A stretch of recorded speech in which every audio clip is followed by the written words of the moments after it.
12ਵੀਂ ਜਿਹੜੀ ਅਸ਼ਟਪਦੀ ਹੈ ਉਹਦੀ ਆਰੰਭਤਾ ਹੈ। ਸ਼ਲੋਕ ਸੁਖੀ ਬਸੈ ਮਸਕੀਨੀਆਂ ਆਪ ਨਿਵਾਰਤ ਲੀ ਵੱਡੇ ਵੱਡੇ ਅਹੰਕਾਰੀਆ ਨਾਨਕ ਗਰਭ ਗਲੀ। ਹੁਣ ਇਹਦੇ ਵਿੱਚ ਜੋ ਇਹ ਜਿੰਨੀ ਵੀ ਸਾਰੀ ਅਸ਼ਟਪਦੀ ਹੈ 12 ਨੰਬਰ, ਇਹਦੇ ਵਿੱਚ ਸਮੁੱਚਾ ਭਾਵ ਇੱਧਰ ਪੜ੍ਹੋ ਤੁਸੀਂ। ਇਸ ਕਮਜ਼ੋਰੀ ਦੇ ਹੁੰਦਿਆਂ ਫਿਰ ਵੀ ਮਨੁੱਖ ਆਪਣੀ ਤਾਕਤ ਦਾ ਹੰਕਾਰ ਕਰਦਾ ਹੈ, ਕਦੇ ਸੰਸਾਰਿਕ ਵਡਿਆਈ ਦਾ, ਕਦੇ ਧਾਰਮਿਕ ਨੇਕੀਆਂ ਦਾ। ਸੰਸਾਰ ਵਿੱਚ ਵਿਰਲਾ ਹੀ ਹੈ ਜਿਸ ਨੂੰ ਇਤਨੀ ਸੂਝ ਹੈ ਕਿ ਕਰਨ ਕਾਰਨ ਸਮਰੱਥ ਕੇਵਲ ਵਾਹਿਗੁਰੂ ਹੈ।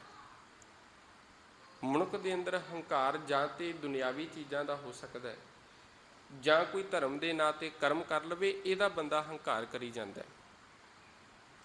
ਪਰ ਇੱਥੇ ਸਤਿਗੁਰੂ ਜੀ ਕਿਰਪਾ ਕਰਦੇ ਵੀ ਜੋ ਕੁਝ ਹੋ ਰਿਹਾ ਸਭ ਕੁਝ ਉਸ ਮਾਲਕ ਪਰਮਾਤਮਾ ਦੇ ਹੁਕਮ ਦੇ ਵਿੱਚ ਹੈ, ਸਭ ਕੁਝ ਉਹਦੇ ਹੁਕਮ ਦੇ ਵਿੱਚ ਹੋ ਰਿਹਾ। ਤੇ ਜਿਹੜੇ ਤੇ ਨਿਮਰਤਾ ਦੇ ਵਿੱਚ ਜਿਉਂਦੇ ਨੇ, ਸੁਖੀ ਬਸੈ ਮਸਕੀਨੀਆਂ। ਮਸਕੀਨੀਆਂ ਦਾ ਅਰਥ ਹੈ ਨਿਮਰਤਾ ਦੇ ਵਿੱਚ, ਗਰੀਬੀ ਵੇਸ਼ ਦੇ ਵਿੱਚ, ਬਿਲਕੁਲ ਸਾਦਾ ਪੁਣਾ, ਬਿਲਕੁਲ ਸਾਦਾ ਹੀ ਜੀ, ਸਿੱਧਾ ਜੀਵਨ, ਜਿਹਦੇ ਵਿੱਚ ਕੋਈ ਵਲ ਵਿੰਗ ਨਹੀਂ, ਕਿਸੇ ਪ੍ਰਕਾਰ ਦਾ ਕੋਈ ਭਰਮ ਨਹੀਂ, ਕਿਸੇ ਪ੍ਰਕਾਰ ਦਾ ਕੋਈ ਭੁਲੇਖਾ ਨਹੀਂ, ਬਿਲਕੁਲ ਸਿੱਧਾ, ਜਿਹਨੂੰ ਅਸੀਂ ਗੁਰਮਤਿ ਦਾ ਗਾਡੀ ਰਾਹ ਕਹਿ ਸਕਦੇ ਹਾਂ। ਕਿਉਂਕਿ ਗੁਰਮਤਿ ਸਾਨੂੰ ਇਸਾਂ ਵਹਿਮਾਂ ਭਰਮਾਂ ਦੇ ਵਿੱਚੋਂ ਕੱਢ ਕੇ ਸਿੱਧੇ ਰਸਤੇ ਦੇ ਉੱਤੇ ਪਾ ਰਹੀ ਹੈ। ਇੱਥੇ ਕਿਸੇ ਪ੍ਰਕਾਰ ਦਾ ਕੋਈ ਵਲ ਵਿੰਗ ਨਹੀਂ, ਇਹਦੇ ਕੋਈ ਵਹਿਮ ਭਰਮ ਨਹੀਂ ਵੀ ਹਾਂ ਵੀ ਪਰਮਾਤਮਾ ਨੂੰ ਪ੍ਰਾਪਤ ਕਰਨਾ ਹੈ, ਅਕਾਲ ਪੁਰਖ ਦੇ ਨਾਲ ਜੁੜਨਾ ਹੈ ਤੇ ਤੁਹਾਨੂੰ ਆਹ ਕੁਝ ਕਰਨਾ ਪਵੇਗਾ। ਇੱਕ ਤਰੀਕਾ ਸਿੱਧਾ ਪਰਮਾਤਮਾ ਦਾ ਨਾਮ ਸਿਮਰਨ, ਵੀ ਤੁਹਾਨੂੰ ਇੰਨਾ ਦਾਨ ਦੇਣਾ ਪਵੇਗਾ, ਇਹ ਕੁਝ ਕਰਨਾ ਪਵੇਗਾ, ਨਹੀਂ, ਕਿਸੇ ਪ੍ਰਕਾਰ ਦੇ ਕੋਈ ਵਹਿਮ ਭਰਮ ਨਹੀਂ ਹੈ ਇਸ ਵਿੱਚ। ਤੇ ਸਤਿਗੁਰੂ ਜੀ ਕਿਰਪਾ ਕਰਦੇ ਸੁਖੀ ਬਸੈ ਮਸਕੀਨੀਆਂ ਆਪ ਨਿਵਾਰ ਤਲੇ।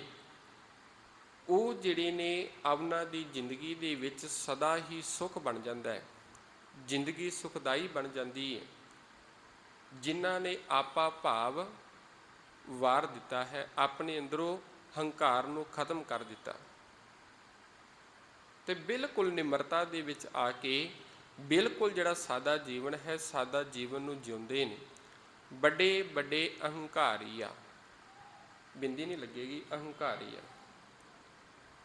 ਵੱਡੇ ਵੱਡੇ ਹੰਕਾਰ ਕਰਨ ਵਾਲੇ ਨੇ, ਜਿਨ੍ਹਾਂ ਨੂੰ ਸੰਸਾਰ ਦੇ ਕਿਸੇ ਵੀ ਚੀਜ਼ ਦਾ ਹੰਕਾਰ ਲਾ ਲਵੋ, ਧਨ ਦਾ ਹੰਕਾਰ, ਬਲ ਦਾ ਹੰਕਾਰ। ਕੱਲ੍ਹ ਵੀ ਮੈਂ ਵਿਚਾਰ ਕੀਤੀ ਸੀ, ਕਿਤੇ ਗਏ ਸੀ, ਉੱਥੇ ਦਰਵਾਜ਼ਿਆਂ ਦੀ ਗੱਲ ਚੱਲੀ ਵੀ ਇਹ ਸੰਸਾਰ ਦੇ ਦਰਵਾਜ਼ੇ ਨੇ, ਵੀ ਜਿਨ੍ਹਾਂ ਦਾ ਬੰਦਾ ਹੰਕਾਰ ਕਰਦਾ ਹੈ ਵੀ ਮੇਰੇ ਕੋਲ ਧਨ ਹੈ, ਮੈਂ ਧਨ ਦੇ ਨਾਲ ਕੁਝ ਵੀ ਖਰੀਦ ਸਕਦਾ ਵਾਂ, ਮੇਰੇ ਕੋਲ ਬਲ ਹੈ, ਬਲ ਦੇ ਨਾਲ ਮੈਂ ਕਿਸੇ ਨੂੰ ਹਰਾ ਸਕਦਾ ਵਾਂ, ਮੇਰੇ ਕੋਲ ਇੰਨੀ ਸਿਕਿਉਰਿਟੀ ਹੈ ਕੋਈ ਨੇੜੇ ਨਹੀਂ ਲੱਗੇਗਾ, ਮੇਰੇ ਕੋਲ ਇੰਨਾ ਗਿਆਨ ਹੈ ਕੋਈ ਮੇਰੇ ਅੱਗੇ ਬੋਲ ਨਹੀਂ ਸਕਦਾ। ਇਹ ਦਰਵਾਜ਼ੇ ਨੇ, ਪਰ ਜਦੋਂ ਮੌਤ ਆਉਂਦੀ ਹੈ ਵੀ ਸਭ ਦਰਵਾਜ਼ਿਆਂ ਨੂੰ ਭੰਨ ਦਿੰਦੀ ਹੈ। ਮਲਕਤ ਮੌਤ ਜਾਂ ਆਵਸੀ ਸਭ ਦਰਵਾਜ਼ੇ ਭੰਨ।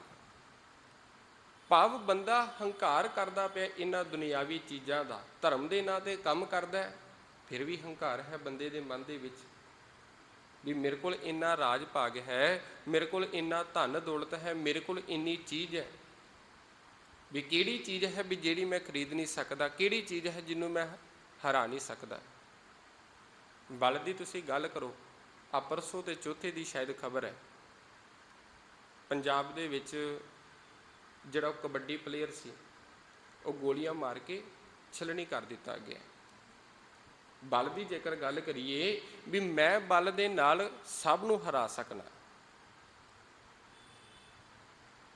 ਪਰ ਜਦੋਂ ਮੌਤ ਆਉਂਦੀ ਹੈ ਵੀ ਹਰੇਕ ਪ੍ਰਕਾਰ ਦਾ ਬਲ ਖਤਮ ਹੋ ਜਾਂਦਾ ਹੈ। ਤੇ ਇਹਦੇ ਕਰਕੇ ਹੀ ਆਪਾਂ ਕਈ ਵਾਰੀ ਬਾਬਾ ਕਬੀਰ ਸਾਹਿਬ ਦਾ ਸ਼ਬਦ ਵੀ ਪੜ੍ਹਦੇ ਹਾਂ, ਮੇਰਾ ਮੁਝ ਮੈਂ ਕਿਛ ਨਹੀਂ, ਜੋ ਕਿਛ ਹੈ ਸੋ ਤੇਰਾ, ਤੇਰਾ ਤੁਝ ਕੋ ਸੌਂਪਤੇ ਕਿਆ ਲੱਗ ਗਿਆ ਮੇਰਾ। ਜਦੋਂ ਬੰਦੇ ਨੂੰ ਇਸ ਗੱਲ ਦੀ ਸਮਝ ਲੱਗ ਗਈ ਵੀ ਮੇਰੇ ਕੋਲ ਕੁਝ ਵੀ ਨਹੀਂ ਤੇ ਫਿਰ ਬੰਦਾ ਹੰਕਾਰ ਕਿਸ ਚੀਜ਼ ਦਾ ਕਰੇਗਾ? ਬਿਲਕੁਲ ਸਾਦਾ ਜੀਵਨ ਜਿਵੇਗਾ ਵੀ ਮੇਰੇ ਕੋਲ ਮੇਰਾ ਕੁਝ ਵੀ ਨਹੀਂ ਹੈ, ਜੋ ਕੁਝ ਮਾਲਕ ਦੀਆਂ ਦਿੱਤੀਆਂ ਹੋਈਆਂ ਦਾਤਾਂ ਨੇ, ਭਾਵੇਂ ਕੋਈ ਧਨ ਹੈ, ਭਾਵੇਂ ਕੋਈ ਦੌਲਤ ਹੈ, ਭਾਵੇਂ ਮੇਰੇ ਕੋਲ ਬਲ ਹੈ, ਮੇਰੇ ਕੋਲ ਸਮਝ ਹੈ, ਸਿਆਣਪ ਹੈ, ਸਮਝਦਾਰੀ ਹੈ, ਜੋ ਕੁਝ ਹੈ ਸਭ ਮਾਲਕ ਦੀਆਂ ਦਾਤਾਂ ਨੇ। ਤੇ ਜਦੋਂ ਇਸ ਚੀਜ਼ ਦੇ ਅੰਦਰ ਮੈਂ ਆ ਜਾਵੇਗੀ, ਹੰਕਾਰ ਆ ਜਾਵੇਗਾ, ਤੇ ਸਤਿਗੁਰ ਜੀ ਕਿਰਪਾ ਕਰਦੇ ਵੱਡੇ ਵੱਡੇ ਹੰਕਾਰੀ ਨੇ ਜਿਹੜੇ ਇਸ ਸੰਸਾਰ ਦੇ ਅੰਦਰ ਦਾਅਵਾ ਕਰਦੇ ਸਨ ਵੀ ਅਸੀਂ ਧਰਤੀ ਨੂੰ ਜਿੱਤ ਲਵਾਂਗੇ। ਸਿਕੰਦਰ ਦਾ ਸਭ ਨੇ ਇਤਿਹਾਸ ਨੂੰ ਸੁਣਿਆ, ਦਾਅਵਾ ਕਰਦਾ ਸੀ ਮੈਂ ਧਰਤੀ ਨੂੰ ਜਿੱਤ ਲਵਾਂਗਾ, ਮੌਤ ਨੂੰ ਵੀ ਜਿੱਤ ਲਵਾਂਗਾ। ਪਰ ਹੋਇਆ ਕਿ ਅੰਤ ਸਮੇਂ ਖਾਲੀ ਹੱਥ ਜਾਣਾ ਪਿਆ।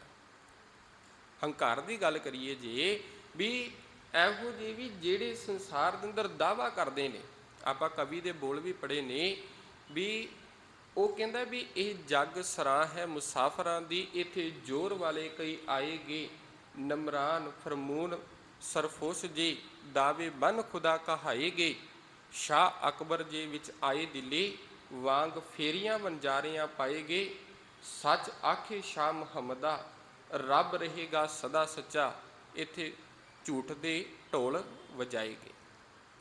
ਬੜਿਆਂ ਨੇ ਦਾਅਵਾ ਕੀਤਾ ਵੀ ਅਸੀਂ ਰੱਬ ਦਾ ਰੂਪ ਹਾਂ, ਅਸੀਂ ਰੱਬ ਹਾਂ, ਪਰ ਜਾਣਾ ਤੇ ਸਭ ਨੂੰ ਪਿਆ ਹੈ।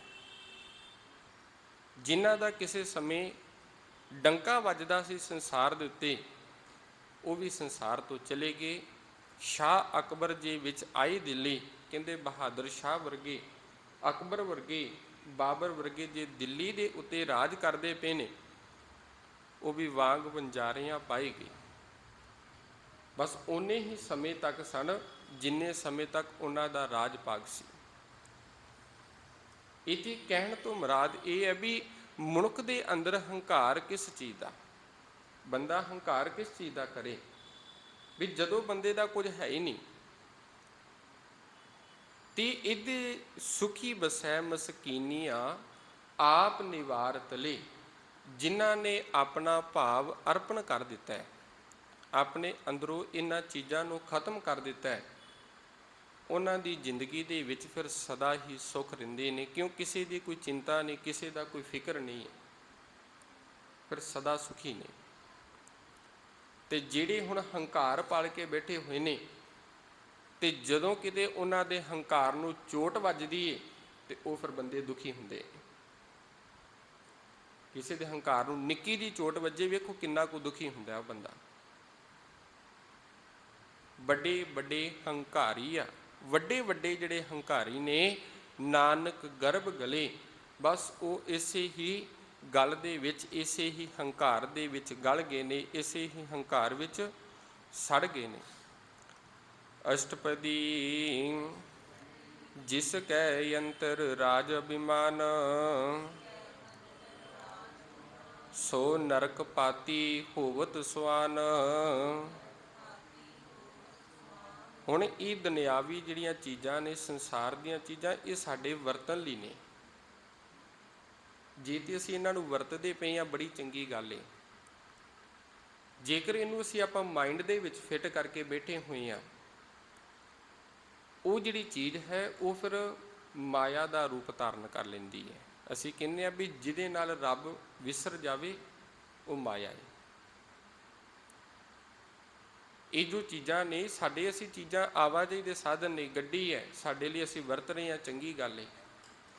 ਪਰ ਜਦੋਂ ਉਸ ਨੂੰ ਸੁਰਤ ਦੇ ਵਿੱਚ ਧਾਰਨ ਕਰਕੇ ਬਹਿ ਜਾਈਏ ਵੀ ਇਹ ਗੱਡੀ ਮੇਰੀ ਹੈ, ਉਹ ਫਿਰ ਮੋਹ ਬਣ ਜਾਂਦਾ ਹੈ। ਇਹਦੇ ਵਿੱਚ ਸਾਰੀ ਹੀ ਅਸ਼ਟਪਦੀ ਦੇ ਵਿੱਚ ਇਹ ਗੱਲ ਕੀਤੀ ਹੈ ਵੀ ਜਿਨ੍ਹਾਂ ਦੀ ਸੁਰਤ ਦੇ ਵਿੱਚ ਇਹ ਚੀਜ਼ਾਂ ਟਿਕ ਗਈਆਂ ਨੇ, ਸੁਰਤ ਦੇ ਵਿੱਚ ਟਿਕੀਆਂ, ਤੇ ਉਹਨਾਂ ਦਾ ਹੰਕਾਰ ਕਰਨ ਲੱਗ ਪਏ।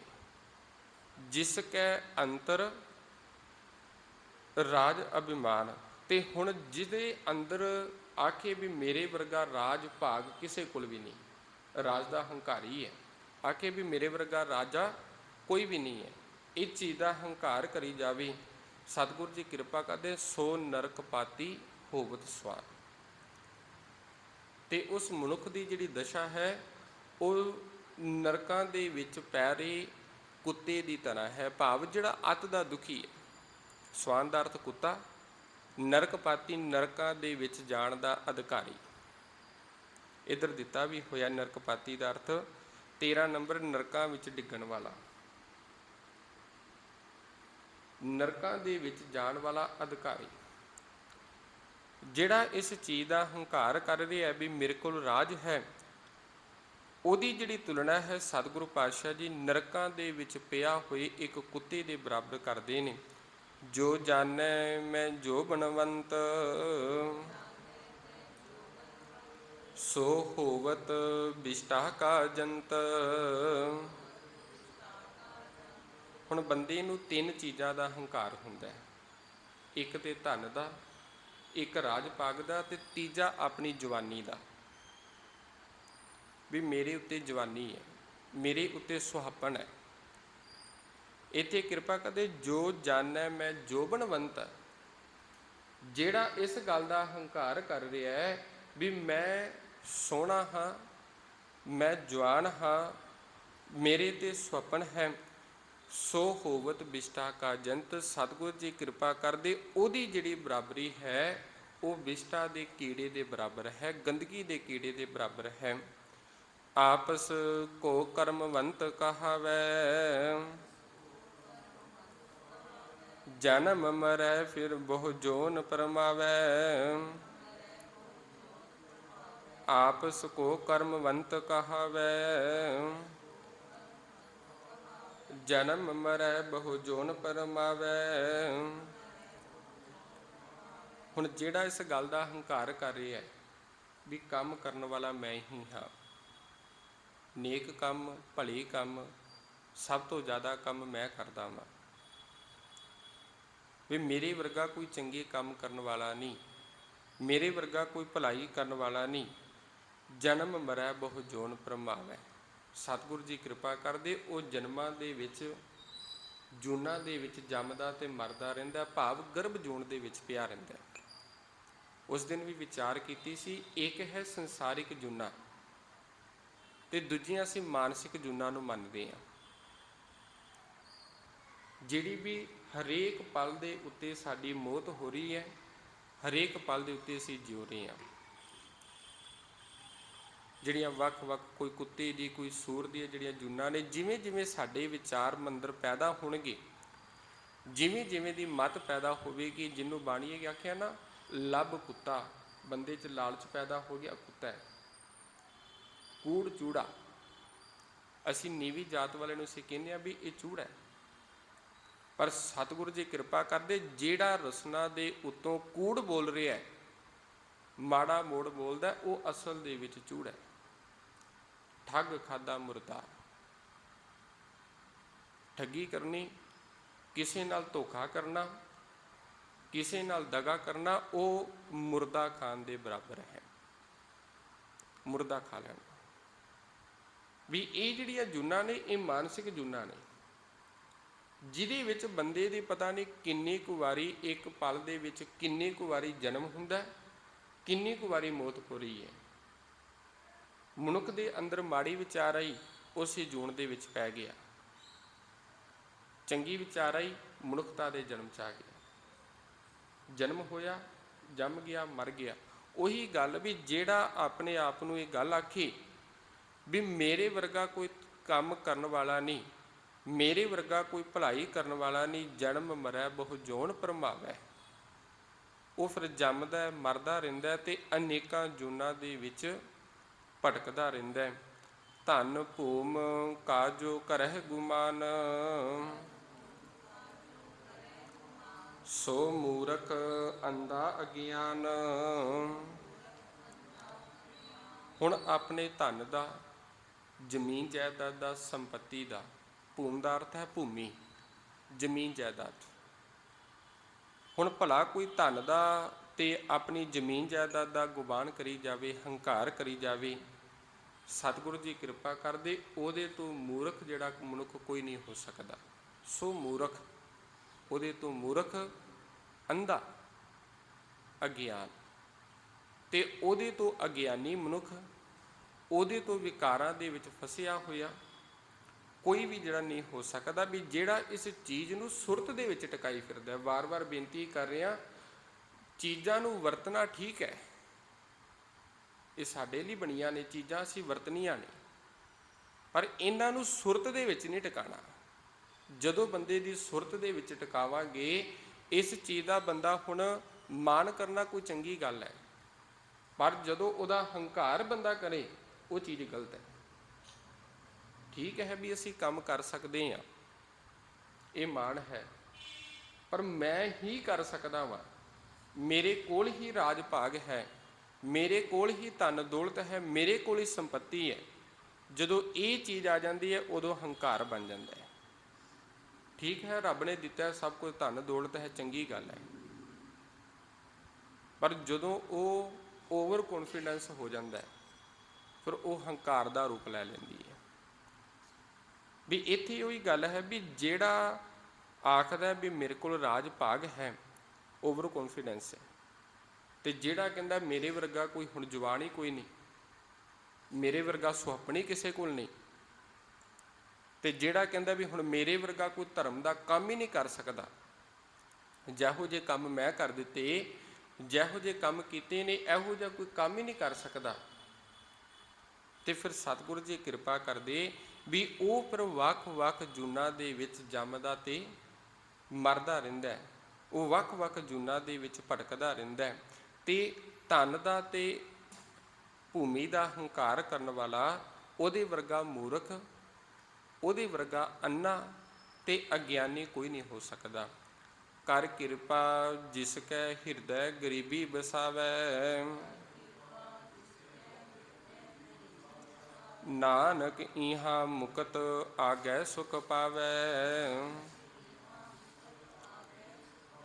ਹੁਣ ਉਹਦੀ ਕਿਰਪਾ ਦੇ ਨਾਲ ਜਿਸ ਕੈ ਹਿਰਦੈ, ਜਿਸ ਦੇ ਅੰਦਰ, ਜਿਸ ਦੇ ਹਿਰਦੇ ਦੇ ਵਿੱਚ ਗਰੀਬੀ ਆ ਵਸੇ, ਭਾਵ ਗੁਣਾਂ ਦਾ ਧਾਰਨੀ ਹੋ ਜਾਵੇ, ਸੰਤੋਖ ਆ ਜਾਵੇ, ਨਿਮਰਤਾ ਦਾ ਧਾਰਨੀ ਹੋ ਜਾਵੇ, ਇਹ ਜੋ ਚੀਜ਼ਾਂ ਨੇ ਨਿਮਰਤਾ, ਇਹ ਜਦੋਂ ਬੰਦੇ ਦੇ ਅੰਦਰ ਆ ਕੇ ਵਸ ਜਾਣ ਤੇ ਸਤਿਗੁਰੂ ਜੀ ਕਿਰਪਾ ਕਰਦੇ ਵੀ ਨਾਨਕ ਇਹਾਂ ਮੁਕਤ ਆਗਿਆ ਸੁਖ ਪਾਵੈ। ਹੀ ਨਾਨਕ ਇਹੋ ਜਿਹਾ ਜਿਹੜਾ ਮਨੁੱਖ ਹੈ ਉਹ ਇੱਕ ਤੇ ਮੁਕਤ ਹੋ ਜਾਂਦਾ ਹੈ ਤੇ ਦੂਜਾ ਤੇ ਲੋਕ ਪਰਲੋਕ ਦੇ ਵਿੱਚ ਸੁਖ ਪਾਉਂਦਾ ਹੈ, ਸੁਖੀ ਹੁੰਦਾ ਹੈ। ਆਗਿਆ ਸੁਖ ਪਛ ਹੈ ਮੇਰੇ ਮੀਤਾ। ਤਨਵੰਤਾ ਹੋਈ ਕਰ ਗਰਬਾਵੈ, ਤ੍ਰਿਣ ਸਮਾਨ ਕਛ ਸੰਗ ਨ ਜਾਵੈ। ਹੁਣ ਇਸ ਬੰਦ ਦੇ ਵਿੱਚ ਵੀ ਨਾਲ ਕੁਝ ਵੀ ਨਹੀਂ ਜਾਂਦਾ ਬੰਦੇ ਦੀ। ਹੁਣ ਧਨਵੰਤਾ ਧਨਾੜ ਜਿਹੜਾ ਮਨੁੱਖ ਹੈ ਇਹਦਾ ਸਾਰੀ ਉਮਰ ਹੰਕਾਰ ਕਰਦਾ ਰਿਹਾ, ਸਾਰੀ ਉਮਰ ਮਾਣ ਕਰਦਾ ਰਿਹਾ। ਤ੍ਰਿਣ ਸਮਾਨ ਕਛ ਸੰਗ ਨਾ ਜਾਵੇ। ਸਤਿਗੁਰੂ ਜੀ ਕਿਰਪਾ ਕਰਦੇ, ਤ੍ਰਿਣ ਦਾ ਅਰਥ ਬਿਲਕੁਲ ਥੋੜਾ ਜਿਹਾ, ਤੀਲੇ ਜਿੰਨਾ ਵੀ ਇਹਦੇ ਵਿੱਚੋਂ ਇਹਦੇ ਨਾਲ ਕੁਝ ਵੀ ਨਾ ਗਿਆ, ਸਭ ਕੁਝ ਸੰਸਾਰ ਦੇ ਉੱਤੇ ਰਹਿ ਗਿਆ। ਬਹੁ ਲਸ਼ਕਰ ਮਾਨੁਖ ਉਪਰ ਕਰੀ ਆਸ, ਪਲ ਭੀਤਰ ਤਾਕਾ ਹੋਈ ਵਿਨਾਸ਼। ਹੁਣ ਲਸ਼ਕਰ ਦਾ ਅਰਥ ਹੈ ਬਹੁਤ ਸਾਰਾ, ਫੌਜੀ ਮਤਲਬ ਸੈਨਿਕ ਹੋਣਾ ਆਪਣੇ ਕੋਲ। ਹੁਣ ਕਿਸੇ ਨੇ ਆਪਣੇ ਕੋਲ ਬੋਡੀਗਾਰਡ ਵੀ ਰੱਖੇ ਹੋਣ, ਬਹੁਤ ਸਾਰਾ ਉਹਦੇ ਕੋਲ ਲਸ਼ਕਰ ਵੀ ਹੋਵੇ, ਤੇ ਉਹ ਮਨੁੱਖਾਂ ਦੇ ਉੱਤੇ ਪੂਰਾ ਭਰੋਸਾ ਹੋਵੇ ਵੀ ਇਹ ਕਦੇ ਵੀ ਮੇਰਾ ਭਰੋਸਾ ਨਹੀਂ ਤੋੜ ਸਕਦੇ, ਮੇਰੇ ਨਾਲ ਕਦੇ ਵੀ ਦਗਾ ਨਹੀਂ ਕਰ ਸਕਦੇ। ਲਸ਼ਕਰ ਵੀ ਬੜਾ ਹੈ, ਆਲੇ ਦੁਆਲੇ ਦੇ ਜਿੰਨੇ ਨੇ ਸਭ ਇਸ ਚੀਜ਼ ਤੋਂ ਕੰਬ ਰਹੇ ਨੇ, ਡਰਦੇ ਨੇ। ਪਰ ਸਤਿਗੁਰੂ ਜੀ ਕਿਰਪਾ ਕਰਦੇ ਵੀ ਇੰਨਾ ਕੁਝ ਹੁੰਦਿਆਂ ਹੋਇਆਂ ਵੀ ਪਲ ਪੀਤਰ ਤਾਕਾ ਹੋਈ ਵਿਨਾਸ਼, ਪਲ ਜਿੰਨਾ ਸਮਾਂ ਵੀ ਨਹੀਂ ਲੱਗਣਾ ਵੀ ਜਦੋਂ ਇਹਨੇ ਨਾਸ਼ ਹੋ ਜਾਣਾ ਹੈ, ਜਦੋਂ ਇਹਦੀ ਡੈਥ ਹੋ ਜਾਣੀ ਹੈ, ਮੌਤ ਹੋ ਜਾਣੀ ਹੈ। ਸਭ ਤੇ ਆਪ ਜਾਣਹਿ ਬਲਵੰਤ, ਖਿਨ ਮੈਂ ਹੋਈ ਜਾਹੀ ਪਸਮੰਤ।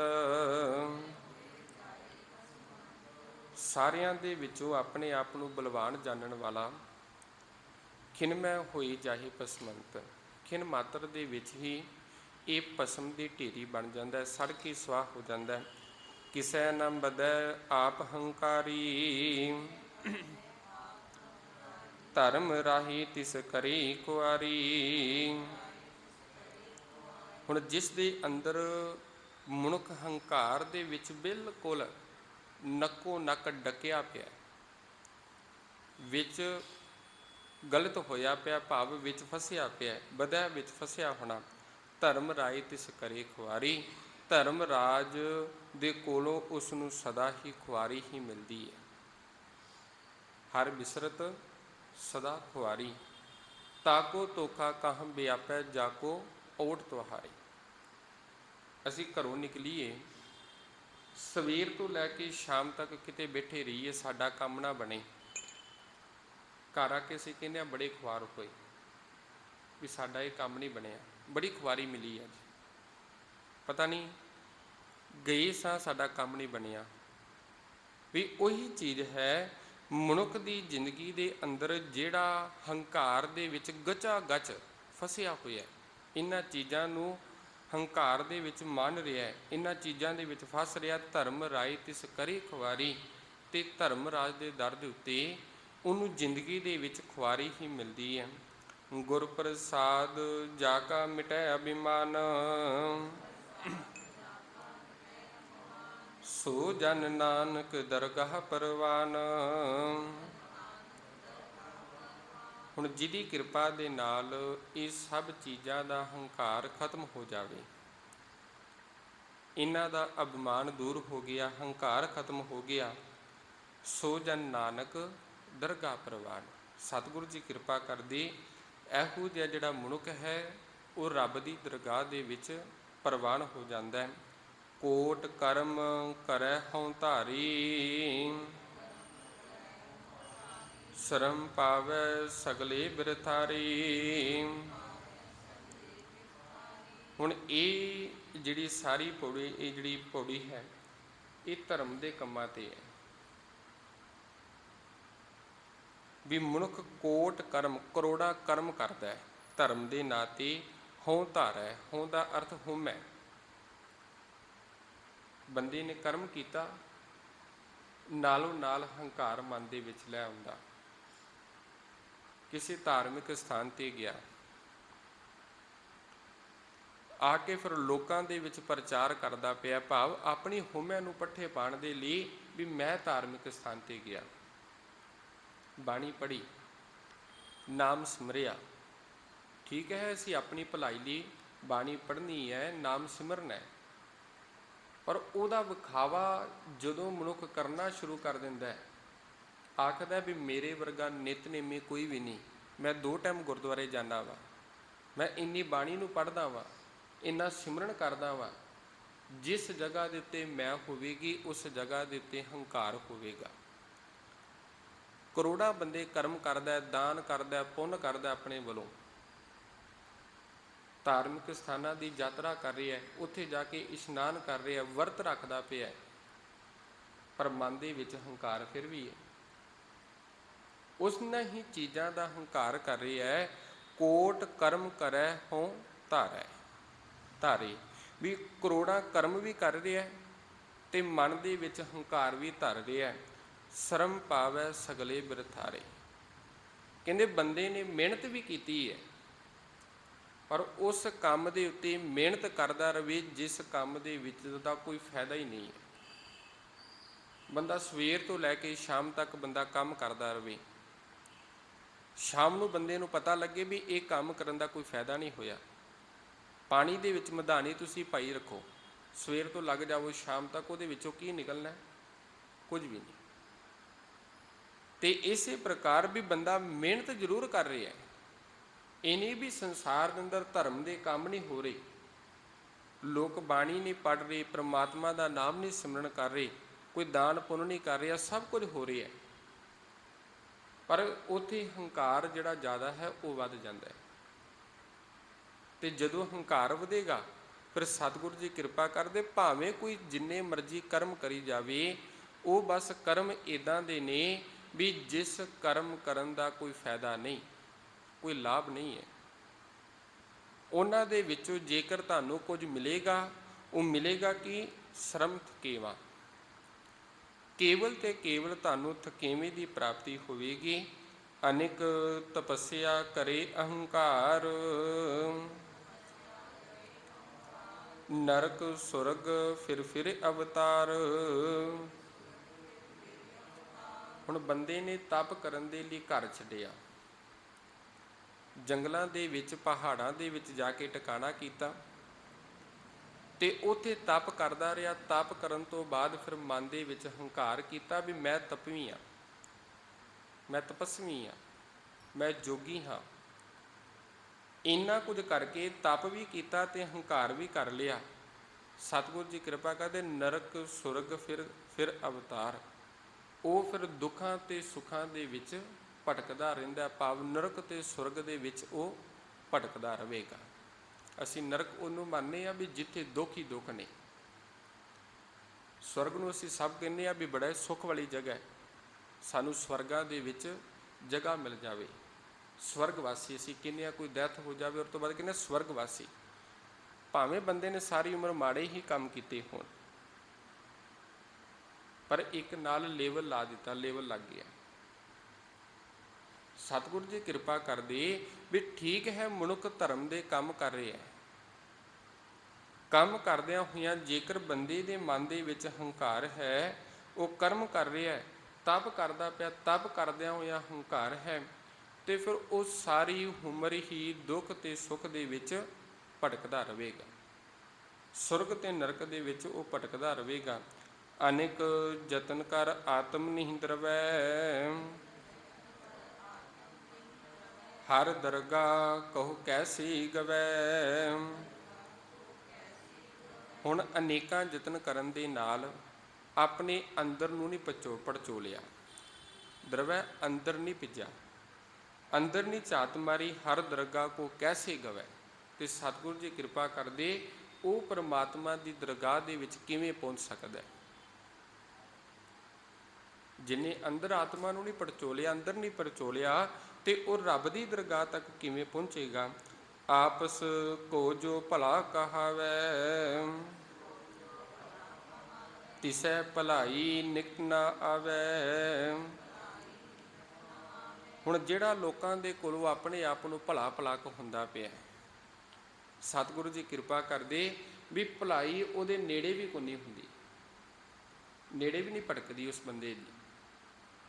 ਲੋਕਾਂ ਦੀ ਨਿਗਾਹ ਦੇ ਵਿੱਚ ਬੜਾ ਭਲਾ ਬਣਿਆ ਹੋਵੇਗਾ ਵੀ ਇਹਦੇ ਵਰਗਾ ਭਲਾ, ਇਹਦੇ ਵਰਗਾ ਮਿੱਠੀ ਜ਼ੁਬਾਨ ਵਾਲਾ, ਇਹਦੇ ਵਰਗਾ ਮਿੱਠੇ ਸ਼ਬਦਾਂ ਵਾਲਾ, ਇਹਦੇ ਵਰਗਾ ਧਰਮ ਦਿਲੀ, ਇਹਦੇ ਵਰਗਾ ਨੇਕ ਦਿਲੀ ਕੋਈ ਵੀ ਨਹੀਂ ਹੋ ਸਕਦਾ।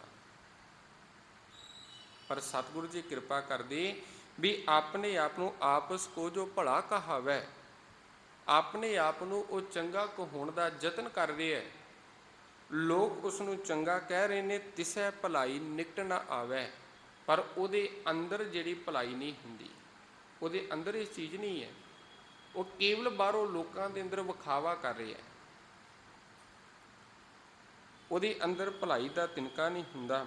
ਸਰਬ ਕੀ ਰੇਨ ਜਾ ਕਾ ਮਨ ਹੋਈ, ਕਹੂ ਨਾਨਕ ਤਾ ਕੀ ਨਿਰਮਲ ਸੋਈ। ਸਰਬ ਕੀ ਰੇਨ ਜਾ ਕਾ ਮਨ ਹੋਈ, ਕਹੂ ਨਾਨਕ ਤਾ ਕੀ ਨਿਰਮਲ ਸੋਈ। ਇੱਥੇ ਸਾਰਾ ਨਿਚੋੜ ਦੇ ਦਿੱਤਾ। ਹੁਣ ਬੰਦੇ ਨੇ ਧਰਮ ਦੇ ਕਰੋੜਾ ਕੰਮ ਵੀ ਕੀਤੇ ਨੇ, ਤਪ ਵੀ ਕਰਦਾ ਰਿਹਾ ਤੇ ਅਨੇਕਾਂ ਪ੍ਰਕਾਰ ਦੇ ਯਤਨ ਵੀ ਕਰਦਾ ਰਿਹਾ, ਲੋਕਾਂ ਦੇ ਸਾਹਮਣੇ ਭਲਾ ਵੀ ਕਹਾਉਂਦਾ ਰਿਹਾ। ਸਭ ਕੁਝ ਕਰਦਿਆਂ ਹੋਇਆਂ ਵੀ ਸਰਬ ਕੀ ਰੇਨ ਜਾ ਕਾ ਮਨ ਹੋਏ।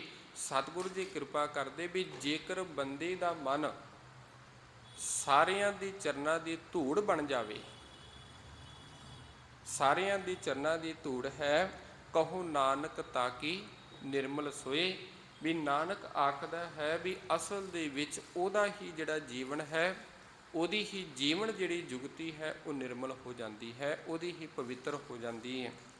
ਇੱਥੋਂ ਤੱਕ 3 ਬੰਦਾਂ ਦੀ ਸਮਾਪਤੀ ਹੈ। ਅਗਲੀ ਜਿਹੜੀ ਵਿਚਾਰ ਹੈ ਆਪਾਂ ਕੱਲ ਦੇ ਦੀਵਾਨਾਂ ਵਿੱਚ ਕਰਾਂਗੇ। ਸਤਿਗੁਰੂ ਪਾਤਸ਼ਾਹ ਜੀ ਕਿਰਪਾ ਕਰਨ, ਸਾਨੂੰ ਸਮਤ ਬਖਸ਼ਣ, ਸ਼ੁੱਧ ਤੇ ਸਪਸ਼ਟ ਬਾਣੀ ਪੜਨ ਦਾ ਬਲ ਉਦਮ ਬਖਸ਼ਣ ਜੀ। ਵਿਚਾਰਾਂ ਦੀ ਸਮਾਪਤੀ। ਬੁਲਾਓ ਜੀ ਫਤਿਹ ਆਖੋ ਜੀ। ਵਾਹਿਗੁਰੂ ਜੀ ਕਾ ਖਾਲਸਾ, ਵਾਹਿਗੁਰੂ ਜੀ ਕੀ ਫਤਿਹ।